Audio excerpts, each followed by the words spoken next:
NA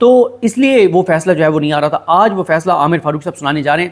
اب کیا ہوگا اگر تو عامر فاروق صاحب یہ کہتے ہیں کہ الیکشن کمیشن نے جو کیسز ٹرانسفر کیے وہ فیصلہ غلط تھا اور طارق محمود جہانگیری صاحب بھی کیسز سنیں گے, تو اس سے یہ ہوگا کہ طارق محمود جہانگیری صاحب نیکسٹ ویک سے سماعت شروع کر دیں گے اور ود ان 15 to 20 days ایک وکٹ تو کنفرم ان کی گر جائے گی, کیونکہ طارق محمود جہانگیری صاحب نے کچھ چیزیں بڑی واضح کی تھیں اور وہ انہوں نے کہا تھا کہ قانون یہ کہتا ہے کہ ڈے ٹو ڈے ہیئرنگ کرنی ہے, ایک ہفتے سے لمبی کوئی ایڈجرمنٹ لے گا, تاریخ لے گا تو اس کو کتنا جرمانہ ہوگا. پھر 5-6 چیزیں انہوں نے ایسی کی تھیں جو میں آپ کو یاد دلاتا رہتا ہوں کہ ایک تو انہوں نے کہا تھا کہ یہ ڈے ٹو ڈے ہوگا, لمبی تاریخ نہیں ہوگی, جو ڈاکومنٹ جمع کروائے گا وہ بیان حلفی دے گا, جس کا بیان حلفی جھوٹ ثابت ہوا اور فوجری ثابت ہوئی, جعل سازی ثابت ہوئی, رد و بدل ڈاکومنٹس میں ثابت ہوا, وہ جیل جائے گا.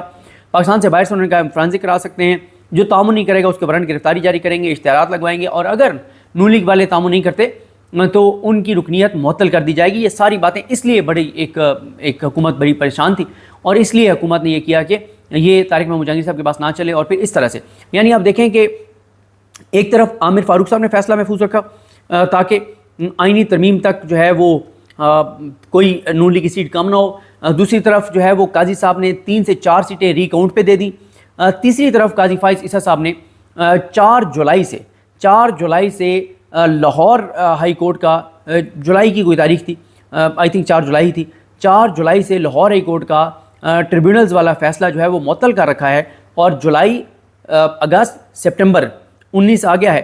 19 اگست کے لیے انہوں نے کیس سماعت کے لیے مقرر کیا تھا ٹریبیونلز والا, پھر وہ ڈی لسٹ ہو گیا تھا, آج تک انہوں نے نہیں لگایا. کیوں؟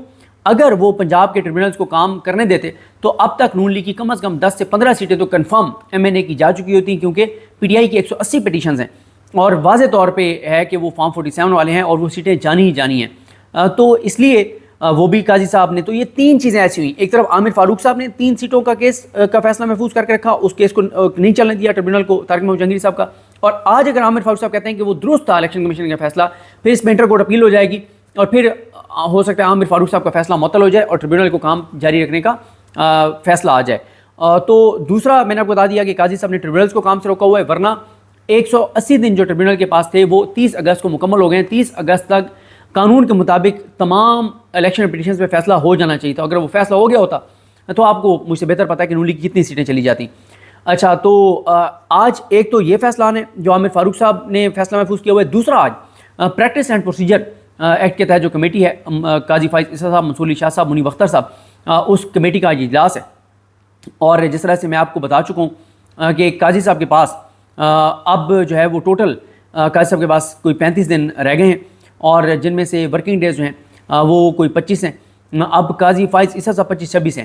اب قاضی صاحب آج یقیناً اگلے ہفتے اہم کیسز لگائیں گے. وہ کون سے اہم کیسز ہوں گے یہ دیکھنا ہے. چیجز کے خط والا معاملہ بھی لگ سکتا ہے. پھر اسی طرح سے ایک اور چیز آج جو ہے وہ جو پاکستان بار کونسل کی درخواست ہے مجوزہ جو آئینی ترمیم ہیں ان کے خلاف, جس کے میں پورا متن 26-27 منٹ کی ویڈیو میں آپ کو بتا چکا ہوں, سیکنڈ لاسٹ ویڈیو میں, اور اس پہ آج ہو سکتا ہے کہ وہ پیٹیشن ٹیک اپ کر لی جائے. منصور علی شاہ صاحب اور منیب اختر صاحب اس کو ٹیک اپ کر سکتے ہیں. اچھا, یہ بھی بات, اب ان کا پوائنٹ آف ویو کیا ہے, کیا وہ اس کو ٹیک اپ کر لیتے ہیں یا وہ ابھی حکمت کے تحت اس کو ٹیک اپ نہیں کرتے کہ ویسے ہی ابھی آئینی ترمیم کے نمبر تو پورے ہیں نہیں حکومت کے پاس, تو ہم کیوں اس کو ٹیک اپ کر کے اور ایک دم ایک تصادم کی کیفیت جو ہے وہ پیدا کر دیں. تو یہ ایک چیز ہے. تیسرا یہ بھی ہو سکتا ہے کہ یہ کمیٹی میں فیصلہ ہو اور یہ 2 ججز کہیں کہ سوموٹو لینے, یہ بھی ہو سکتا ہے. اس پیٹیشن کو بھی ٹیک اپ کر سکتے ہیں. کوئی اور چیز ہو سکتی ہے. الیکشن کمیشن جو مخصوص نشستوں کے فیصلے پہ عمل درآمد نہیں کر رہا, کل کا ورکنگ ڈے بھی گزر گیا ہے. اب آپ دیکھیں کہ سپریم کورٹ نے ہفتے والے دن وضاحتی فیصلہ جاری کیا تھا اور الیکشن کمیشن کو کہا تھا کہ فوری طور پہ آپ لسٹ جاری کریں پی ٹی آئی کے ایم این ایز کی, جن 41 میں سے 40 نے یا 41 نے جو بیان حلفی دیا کہ ہم پی ٹی آئی کے ہیں. اتوار گزر گیا, چلیں چھٹی تھی, سوموار, منگل, بدھ, 3 دن گزر گئے ہیں اور الیکشن کمیشن روز میٹنگ کرتا ہے لیکن ذرائع سے خبریں چلواتا ہے کہ ہم سپریم کورٹ کے فیصلے میں عمل درآمد نہیں کریں گے. اور اس کی بنیاد وہ بنا رہے ہیں قاضی فائز عیسیٰ صاحب جو ہیں, انہوں نے ڈپٹی رجسٹرار کے ذریعے جو نوٹ جاری کروایا اس کو وہ بنیاد بنا رہے ہیں اور کچھ اور چیزوں کو. اور الیکشن کمیشن کو لگتا ہی ہے کہ ٹاسک دیا گیا ہے کہ آپ سپریم کورٹ کو اتنی انسلٹ کریں سپریم کورٹ کی کہ سپریم کورٹ سوموٹو لے اور ایک الیکشن کمیشن اور سپریم کورٹ کا تصادم ہو جائے, لڑائی ہو جائے, اور اس طرح سے پھر جو ہے وہ توجہ کہیں اور چلی جائے. تو میں نے آپ کو بتایا کہ پارلیمنٹ کے اندر چیزیں آپ کے سامنے ہیں, 2 تہائی ہے نہیں, وہاں ایک انسرٹینٹی ہے. اسٹیبلشمنٹ کے حوالے سے کہا جا رہا ہے کہ نون لیگ پہ وہ بہت برہم ہے کہ انہوں نے کوئی ڈھنگ سے کام آج تک کیا نہیں ہے. الیکشن کمیشن جو ہے وہ سپریم کورٹ کو آنکھیں دکھا رہا ہے, ذرائع سے سپریم کورٹ کے خلاف سخت بیانات چلوا رہا ہے, سپریم کورٹ کے اندر قاضی فائز عیسیٰ صاحب اور فیوچر کے 4 چیف جسٹس سامنے ہیں. آج کمیٹی میں بہت تلخی ہو سکتی ہے, بہت چیزیں ہو سکتی ہیں. ہو سکتا ہے قاضی صاحب منٹس جاری کروائیں کمیٹی کے اور پھر منصور شاہ صاحب اور منیب اختر صاحب جاری الگ کروا دیں. یہ چیزیں ہیں. اور کچھ کیسز آج قاضی صاحب کہیں کہ لگانے ہیں, وہ کہیں کہ نہیں لگانے. 63A والا خاص طور پہ, تو کیونکہ 63A والا کیس جو ہے نا وہ قاضی صاحب 17 جولائی کو بھی لگوانا چاہتے تھے, تاکہ اس میں قاضی صاحب کا یہ تھا کہ سپریم کورٹ کا فیصلہ 63A والا اڑ جائے, منیب اختر صاحب, عمرتا بندیال صاحب, اجاز الحسن صاحب کا, اور اس کے بعد اگر PTI والے بھی کچھ لوگ جو ہے فلور کراس کرتے ہیں اور آئینی ترمیم کے حق میں ووٹ ڈال دیتے ہیں تو پھر ووٹ کاؤنٹ ہو جائے گا, آئینی ترمیم ہو جائے گی, لیکن جو ہے وہ ڈی سیٹ ہو جائیں گے. یہ کنسیکوینس ہوگا. پھر وکلا تنظیمیں, آج وکلا کا بہت بڑا کنونشن ہے اور کل جو ہوا وہ آپ اس پہ الگ سے بات کریں گے حکومتی وکلا کا. تو اس طرح سے آپ دیکھیں کہ سپریم کورٹ اندر سے لڑائی ہے, ججز کی آپس میں لڑائی ہے, سپریم کورٹ اور پارلیمنٹ آمنے سامنے, سپریم کورٹ اور جو الیکشن کمیشن ہے وہ آمنے سامنے ہیں, اور ایک اور پھر یہ بھی خبریں چلوائی جا رہی ہیں اور میسیج دیا جا رہا ہے کہ اگر یہ آئینی ترمیم نہیں ہوتی تو پھر یا ملک میں ایمرجنسی لگ جائے گی یا ملک میں مارشل لا لگ جائے گا. اچھا, یہ خبریں چلوانے کا مقصد یہ بھی ہو سکتا ہے کہ ججز کو پریشرائز کرنا, ان کو ڈرانا کہ وہ تفصیلی فیصلے میں کو بہت سخت چیزیں نہ لکھتے ہیں, جو مخصوص نشستوں کا تفصیلی فیصلہ ہے وہ کسی بھی وقت جو ہے وہ آ جائے گا. تو یہ ہے اوور آل صورتحال, اور حکومت سر بکف ہے. حکومت ہر صورت میں آئینی ترمیم لانا چاہتی ہے, اور وہ کہتے ہیں کہ کسی بھی قیمت میں ہمیں یہ آئینی ترمیم کروانی پڑی ہم کروائیں گے, اور مولانا نے 2 ٹوک جواب دے دیا. تو یہ ایک ملک کی اس وقت صورتحال ہے. لیکن آج کے دن پریکٹس اینڈ پروسیجر کی کمیٹی کا بہت اہم ہے, پلس آج اسلام آباد کورٹ کا فیصلہ بہت اہم ہے, آج لاہور کورٹ میں PTI کے جلسے کے حوالے سے چیزیں ہیں وہ بہت اہم ہیں, وکلا کا کنونشن ہے وہ بہت اہم ہے, اور پھر اگلے 3-4 دنوں میں عمران خان صاحب کے 2 کیسز جو ہیں جن میں وہ گرفتار ہیں, 23 کو ان دونوں پہ فیصلہ آئیڈیلی تو آنا چاہیے, آتا نہیں آتا وہ ایک الگ چیز ہے. تو یہ اس وقت جو ہے وہ صورتحال ہے. تو دیکھتے ہیں جی چیزیں کس طرح آگے بڑھتی ہیں. اب میں آپ کو شروع میں ایک بات کی تھی, دیکھیں 2 چیزیں نا میں نے نوٹ کی ہیں پچھلے دنوں میں کہ جو چیزیں ہو رہی ہیں. ایک یہ ہو رہا ہے کہ کچھ پولیٹیکل پارٹیز یا کوئی کمیونٹیز جو ہیں ان کے واٹس ایپ گروپس بنے ہوئے ہیں, وہ ہمارے اس میں نمبر ڈال دیتے ہیں, اور میں یہ بات اس تناظر میں کر رہا ہوں کہ میرے ویڈیو کے نیچے کمنٹس آ رہے ہیں اور مجھے یہ کہا جا رہا ہے کہ آپ نے فیصل نصیر صاحب کے حوالے سے جو خبر ہے وہ آپ نے نہیں دی. تو اس پہ میں ذرا آپ کو بتاتا ہوں کچھ چیزیں. تو دیکھیں یہ آج کل میں جس طرح بتا رہا تھا کہ کچھ کمیونٹیز ہیں انہوں نے واٹس ایپ گروپ بنائے ہوئے ہیں, جیسے یہ MD کیٹ والے ایگزام والے بچوں کا معاملہ ہے, انہوں نے واٹس ایپ گروپ میں میرا نمبر ڈال دیا, کچھ اور صحافیوں کے ڈال دیے, رپورٹرز کے ڈال دیے. تو بچوں نے بڑی تعداد میں میسیج کیے. وہ چلیں ٹھیک ہے کہ انہوں نے میسیج کیا, ان کا ایک ایشو ہے, جنون ایشو ہے, والدین کا کنسرن ہے, اور وہ یہی ہے کہ بچوں کو ٹائم تھوڑا ملا ہے, تھوڑا سا ٹائم اور دیا جائے. ٹھیک ہے, ان کا رائٹ ہے کہ وہ ہمیں اپروچ کر رہے ہیں, اور گو کہ 2-4 بندے بھی ہمیں اپروچ کر لیتے تو ہم ان کی بات کر دیتے, لیکن سینکڑوں میسیجز آ گئے. پھر اسی طرح سے TLP والوں نے ایک بار یہ کیا کہ انہوں نے ایک واٹس ایپ گروپ میں ہمارے نمبر ڈال دیا, اور اس میں تو ایسی چیزیں ہمیں آئیں.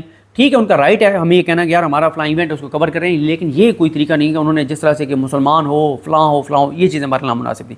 پھر اسی طرح سے دوسری چیز میں نے یہ دیکھی ہے کہ کوئی ایک بندہ ٹویٹ کرتا ہے اور باقی لوگ بغیر اس چیز پہ ہم سے کوئی بات پوچھے ایک ہمارے بارے میں پرسیپشن بنا کے اور اس کے اوپر پوری ایک سوشل میڈیا کمپین جو ہے وہ شروع کر دیتے ہیں, اور وہ یہ کہتے ہیں کہ جو خبر سوشل میڈیا پہ آئی ہے وہ درست ہے, اور کیونکہ انہوں نے اس پہ بات نہیں کی تو اس کا مطلب ہے کہ یہ پتہ نہیں کیوں نہیں کر رہے, اور فلاں اور طرح طرح کے الزامات لگ جاتے ہیں.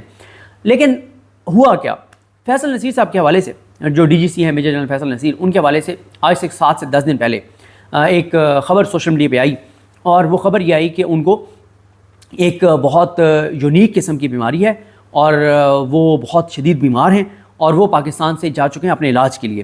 اچھا, اب میں نے کیا کیا, میں نے ظاہر ہے یہ بہت بڑی خبر تھی, میں نے فوری طور پہ فیصل نصیر صاحب کے ایک قریبی دوست ہیں, میں نے ان سے رابطہ کیا. خیر انہوں نے میری کال اٹھا لی, اور وہ سویلین ہیں, وہ فوجی نہیں ہیں, اور میں نے انہیں کال کی تو میں نے انہیں کہا کہ جی یہ خبر چل رہی ہے. انہوں نے کہا جی 100% جھوٹ ہے. میں نے کہا جی آپ نے تو یہی کہنا ہے, آپ ان کے دوست ہیں. انہوں نے کہا 1000% جھوٹ ہے. میں نے کہا سر صحیح بتا دیں, آف دا ریکارڈ بتا دیں, میں آپ کو کوٹ نہیں کروں گا, لیکن بتائیں یہ بہت بڑی خبر ہے. تو انہوں نے آگے سے, اور وہ اتنے ان کے قریبی دوست ہیں کہ میں اگر یہاں پہ نہ بتا دوں تو آپ میں سے کئی لوگ کہیں گے کہ یار ہمارا ان سے پوائنٹ آف ویو کا اختلاف ہو سکتا ہے, لیکن یہ بات درست ہے کہ وہ بہت قریب ہیں فیصل نصیر صاحب. میں نے انہیں جب 3-4 بار کہا نا, انہوں نے کہا اچھا ایسے کرو, میں تمہیں لے جاتا ہوں, تمہیں اپنی آنکھوں سے دکھا لاتا ہوں کہ وہ آن ڈیوٹی ہیں اور ٹھیک ہیں. تو میں نے انہیں کہا لیٹر نوٹ پہ, میں نے کہا وہ جیسے الیاس چودھری صاحب کا وہ آج کل چل رہا ہے نا, کہ وہ جب واپس آئے تو انہیں کہا گیا کہ آپ کو فیصل نصیر صاحب سے ملاتے ہیں. اس نے کہا یار میں پہلے دل کا مریض ہوں, مہربانی کرو, وہ بڑے خوفناک ان کے بارے میں پرسیپشن ہے, میں نے ملنا نہیں ہے, بس ٹھیک ہے جیسے ادارہ کہے گا میں مان لوں گا, لیکن میں ملواؤ نہیں, میں دل کا مریض ہوں پہلے ہی, مجھے کچھ ہو جائے گا. تو پھر وہ مجھے دوسری وہ بات یاد آ گئی کہ پرویز الہی صاحب کا دور تھا, اس میں بکھر سے ایک ایم پی اے تھے, انہوں نے پرویز الہی صاحب کو کہا, حالانکہ ایم پی اے اور حکومتی ایم پی اے, کہتے ہیں جی وہ ڈی پی او جو ہے وہ میری ذرا نہیں مانتا, یہ ہے وہ ہے سارا کچھ. تو انہوں نے سیکٹری کو کہا یار ڈی پی او کو فون کرو, اور ایم پی اے کو کہا کہ جائیں اور آپ جا کے مل لیں ڈی پی او سے. تو ایم پی اے صاحب نے بڑی معصومانہ انداز سے کہا سر میں چلا تو جاؤں گا, یہ نا ڈی پی او مجھے بٹھا لے. تو انہوں نے کہا یار مہربانی کرو, کیا بات کر رہے ہو, مطلب کہ تمہیں بٹھا لیں. تو میں نے بھی انہیں لائٹر نوٹ پہ کہا, میں نے کہا سر مہربانی کریں, یہ نہ ہو کہ وہ وہیں پہ بٹھا لیں. تو لیکن انہوں نے مجھے کیٹیگوریکل کہا. اب دیکھیں بات یہ ہوتی ہے کہ ایک ہوتا ہے ہمارا انالیسس ٹھیک بھی ہو سکتا ہے, غلط بھی ہو سکتا ہے. مثلا میرے یہ انالیسس تھا اور کہ عمران خان صاحب جو ہے ان کے کیسز کنکلوڈ ہو جائیں گے سپٹمبر میں, اور ان کی رہائی جو ہے وہ مجھے نظر آئی تھی سپٹمبر میں. اب کیوں؟ اب آپ آج کی پوزیشن دیکھ لیں کہ عمران خان 2 کیسوں میں گرفتار ہیں, 9 مئی والوں میں اور توشخانہ 2 میں. دونوں کی بیلوں کا فیصلہ ہے 23 کو. اب جج بدل جاتا ہے, جج چھٹی کر لیتا ہے اور کوئی اور تاریخ دے دیتا ہے. ایک کیس میں تو نہیں دے پائے گا کیونکہ اسلام آباد کی کوئی ڈائریکشن آ رہی ہے توشخانہ 2 میں. 9 مئی والے میں علی نیلم صاحبہ نے جو ججز چینج کیا, اس کے بعد پنجاب پورے میں ماحول بدل گیا, تو ہو سکتا ہے وہ معاملہ آگے چلے جائے. اب یہ میرا انالیسس ہے, ٹھیک بھی ہو سکتا ہے غلط بھی ہو سکتا ہے, اور جو میرا انالیسس ہے وہ میری ایک جو میں کیسز دیکھ رہا ہوں, عدالتی معاملات کو دیکھتا ہوں, اس بنیاد پہ. ایک ہوتی ہے خبر. اب جب خبر ہوتی ہے نا تو وہ آپ نے بڑی مطلب ذمہ داری کے ساتھ دینی ہوتی ہے. اب میں اگر اسی ایک جو سوشل میڈیا کے اوپر چل رہی تھی کہ بہت بیمار یہ وہ, میں بھی کر دیتا. 15 دن بعد, 20 دن بعد, 1 مہینے بعد ان کی کوئی نئی اپوائنٹمنٹ ہوتی, یا اسی اپوائنٹمنٹ پہ کوئی ویڈیو جاری ہو جاتی کہ وہ کہیں وزٹ پہ گئے ہیں, کہیں گئے ہیں, یہ وہ سارا کچھ. تو آپ جو مجھے سنتے ہیں, آپ کی نظر میری کیا کریڈیبلٹی رہ جاتی؟ تو اب میں نے اس کی تردید اس وقت کیوں نہیں کی؟ اگر میں اس وقت تردید کرتا تو وہ ہمارے دوست جو یہ خبریں دے رہے تھے وہ مجھے سیدھے ہو جاتے, مجھے پڑ جاتے کہ ہمارے خلاف یہ کر رہا ہے, یہ جھوٹ بول رہا ہے, غلط بیانی کر رہا ہے. تو عجیب و غریب ایک میں خواہ میں کنٹروورسی میں آ جاتا. تو میں کیونکہ بہت زیادہ اب اس پہ کمنٹس آ رہے ہیں اور مجھے کہا جا رہا ہے کہ آپ نے اس پہ بات نہیں کی, آپ نے خبر نہیں دی, یہ نہیں کیا.